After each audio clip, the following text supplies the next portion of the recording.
Hey, Age Lead Store fans, welcome once again. We've got a special guest today on our video. We've got David Duford, and I'm sure all of you are probably already familiar with him because he's got an incredible YouTube channel, tons of sales advice, and I'm going to let him kind of introduce himself, but obviously final expense is a big part. But again, David, welcome to our channel, and give everybody that for whatever reason hasn't found you yet, give them a little snapshot of who you are. Yeah, greetings and salutations, everybody. I'm Dave Duford. Thank you so much for having me today. I appreciate it, Bill. So yeah, a little bit about myself. I run a national insurance agency. I recruit primarily final expense agents, or agents interested in selling final expense, but also agents interested in selling Medicare and annuities. I've written 3 best-selling insurance sales and marketing books. You can find those on Amazon and my website. And certainly have a nice, large following, blessed to have a large following on YouTube in the sales and marketing of insurance arena. So make sure you subscribe to my channel, and write lots of content on insurance sales, marketing, training. And yeah, just love the business and glad to be here. Yeah, awesome. Well, I know we spend, especially with Age Lead Store, and I think just sales content and YouTube channels in specific, we spend so much time is kind of teaching sales reps and insurance agents how to get to the call, how to get to the presentation. But maybe since you're kind of in the core of the business and you've been successful with this, give us just a flavor for, like, once we actually get somebody that's interested in hearing about the product, what are some of the facets or elements of that sales presentation? How do we break that down? What I do to teach agents how to sell insurance effectively is I teach what's called a Socratic diplomatic process. That's how I coined the term, kind of describe how I look at an insurance sales presentation effectively. I learned sales from my father, who was very successful in the chemical business. And the one thing he told me, first of all, was that all a sales presentation is overcoming objections before they become an objection. So what I think a good sales presentation should do in front of any kind of insurance prospect, it should build rapport, it should build trust. They should feel comfortable with you, that you care about them to a certain level. They should know who you are, why, what you do, and why it's important to them. And you should spend a lot of time pre-qualifying your prospect. There's nothing I think that's worse than wasting time with somebody who can't buy or won't buy because of some precondition that can't be overcome. So I teach agents to spend an inordinate amount of time asking open-ended questions, discovering what makes the client tick, what's important to them, and establishing what their reasons to buy are, as well as pre-qualifying on health, and then in certain niches on bank drafts, will they allow that, and what their budget range is. Again, we want to know all this information before we actually begin to present to them what we do, how it's different, why they would want to buy from us over another.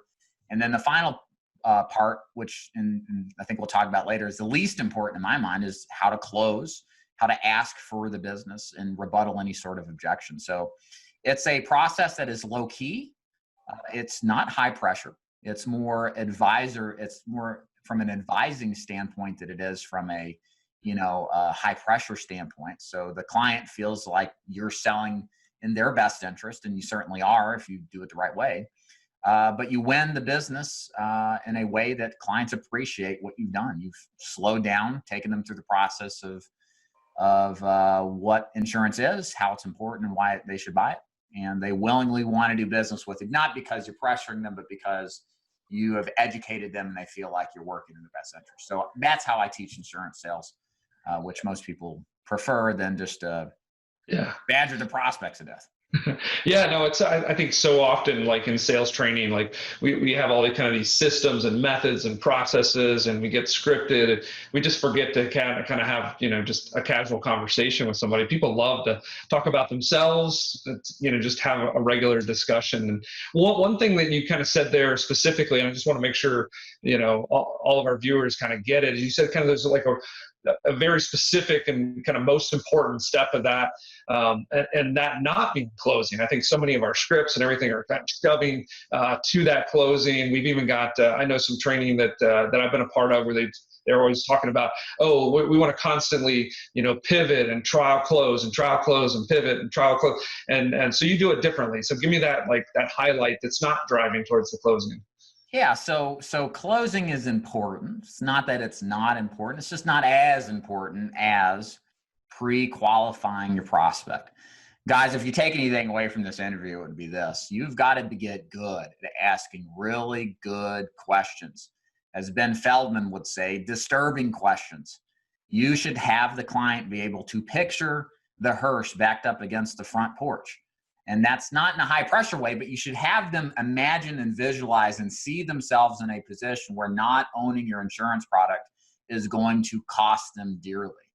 And you don't get to that by screaming at them and telling them, all this stuff. It's by asking these open-ended questions that get your prospect talking, that gets them seeing what the consequences of an action do, and really just visualizes them in a position where not owning what you sell is a problem that only you can solve. And we arrive at by asking great questions. For example, my favorite question to ask is, what were your thoughts, concerns when you requested this information, say on a lead? That's an open-ended question. You can't answer it yes or no, right? The client has to respond in a detailed, emotional way. We get to learn maybe it was the death of a spouse or a loved one that caused them to want life insurance. Great. Well, now we can go deeper. What happened with that spouse? What happened with that loved one when they passed away? Right. How did you feel? Did they have coverage? Did they not have coverage? And how did that make you feel? Right. We start to have meaningful conversations about things that have been of concern to the client for a long time. They probably have never had a one-on-one talk with, because they are disturbing questions. Who wants to talk about dying? But by asking these questions, you naturally develop urgency in the client. You're not putting it on them; they're creating it themselves. And it all comes from a simple question. So that's why I'm huge on the pre-qualifying. I think the one thing agents don't do enough of is that. They think they can just blow over the client and assume they know what life insurance is, what it does, why it's important, and they wonder why they don't make as many sales. So spending time developing really good questions that are relevant to the type of product you're selling is absolutely a high multiplier of your time and money, and you'll make more money because of it. Yeah, no, there's two real key points there that I just love. I mean, just the fact that no matter where that lead came from, whether you're buying internet leads or age leads, or it's a referral even, there was something that triggered, some sort of intent or some sort of interest. And so pulling that out just gives you all kinds of, equipping to kind of move forward, build that conversation. And then the other thing that I feel like is a little bit unique that I heard from you that I don't normally hear is really this concept of creating some visualizations for them. I mean, high performance athletes visualize success all the time and go through that. And so for you to be able to structure a process that's getting them to kind of put the images are powerful things to put into a mind, right? I'll add here, the thing with insurance, specifically life insurance, probably so for other insurance products, but for life insurance, think about the nature of life insurance. It is probably one of the few products you have to kick the bucket to get the benefit out of, right? It is the highest level of intangibility. It literally is not tangible because you're dead when it is tangible. So it's a weird product. You can't just get into it, smell the new leather, hit the gas pedal, hear the engine roar.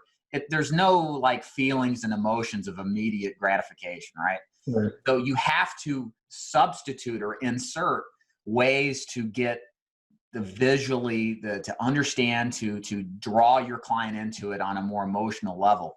So you have to take steps, especially if you're selling over the phone, certainly the case face-to-face, but even more so for a lot of your audience probably sell over the phone.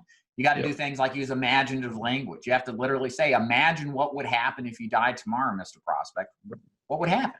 Right. Picture your family having this protection. How would they feel because of the steps you take? You have to get them to think and see this stuff in their mind's eye, because it is extremely challenging face-to-face or over the phone because of the nature of our product. So that's, again, another reason. Great questions. Setting up everything in a visual way is so important, because it's really, you have to do that. You're not going to sell insurance. You're not going to have the urgency to get people to buy it. Yeah, yeah, totally, totally. So I want to make sure everybody really got those four elements. So David, could you just kind of take us through very specifically those four steps in your ideal sales presentation? So a solid insurance sales presentation's 4 steps include building rapport and trust. I categorize that as one. The second step is pre-qualifying and fact-finding, a heavy amount of questioning, open-ended preferably. And then, of course, along with it, any other objections you try to overcome, you insert them there to pre-qualify them is good. Certainly health questioning as well. At that point, we know our client is qualified or not. So if they are, we continue with presenting how our product works, what the advantages are, and how it compares to our competition. I'm a big believer in doing a comparison. Don't be afraid to. There's always pros and cons, everything, and you might as well, because they're going to price shop you anyway. And then last but not least is presenting your product and offering a price and coverage, and then asking for the business. And if there's any objections, having a system to rebuttal whatever you hear. That's the 4-step process. Yeah, perfect.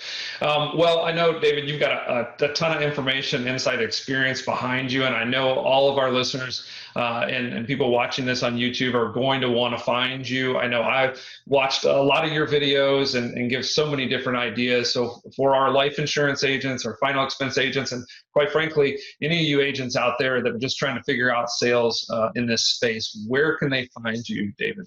2 places. So if you're on YouTube, just put David Duford into your YouTube search. You'll see me, and you'll see tons of videos. If you want to go check out my written content, I've put a lot of effort over the last year really rolling out and improving my written content. You can go to davidduford.com.